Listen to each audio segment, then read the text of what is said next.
တတော်တွေမှာကံကောင်းတဲ့အချိန်တွေရှိတယ်လို့ကံဆိုးတဲ့အချိန်တွေရှိတယ်အတိတ်တုန်းကပါလာတဲ့ကံဆိုတာကိုမြင်ရတာမဟုတ်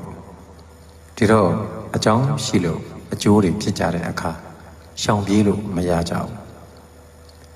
တေခြင်းတရားနဲ့ကြုံမယ်ဆိုလို့ရှိရင်လေသမုဒ္ဒရာတဲ့ဆင်းပြေလည်းမလွတ်ဘူးတောင်ထိပ်တက်ပြေလည်းမလွတ်ဘူးကောင်းငင်တက်လည်းမလွတ်ဘူးတေကံပါလာရင်တေကိုတေတာအဲ့တော့ကို့မှာကံကောင်းခြင်းတွေရှိနေဖို့အတိတ်ကအဆိုးတွေပါလာရင်လည်းတတ်တာအောင်နေ့စဉ်ကုသိုလ်တစ်ခုတော့လုပ်နေဖို့လိုတာပါလာတဲ့ကံတွေကိုပြောင်းလဲပြစ်နိုင်ဖို့တော့၎င်းလမ်းကြောင်းပြောင်းပြစ်နိုင်အောင်တော့၎င်းဒီနေ့လုပ်တဲ့ကုသိုလ်တွေကသာလမ်းကြောင်းပြောင်းပေးနိုင်တာအာစင်နကံအပြင်နေ့စဉ်ကာယကံကုသိုလ်ဝစီကံကုသိုလ်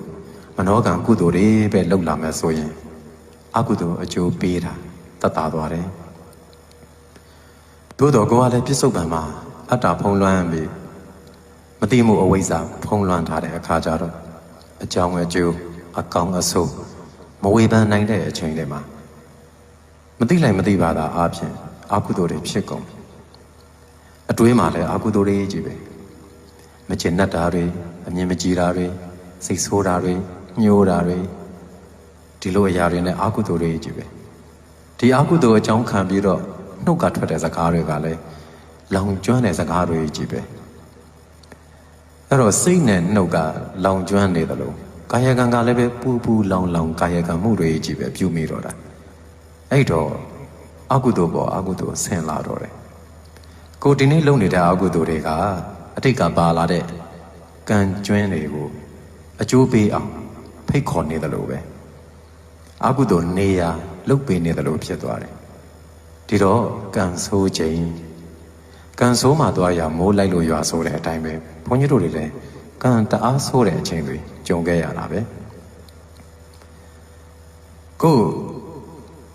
ရည်ရွယ်ထားတဲ့အရာတွေမဖြစ်ဘဲနဲ့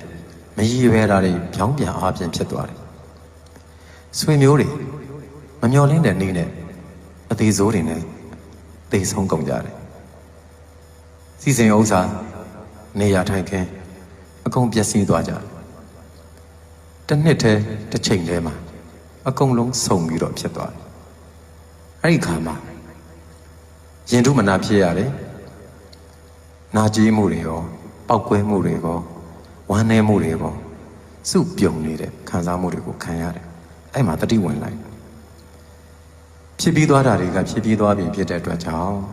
နောက်ထပ်အဆိုးတွေကိုဖန်တီးမလား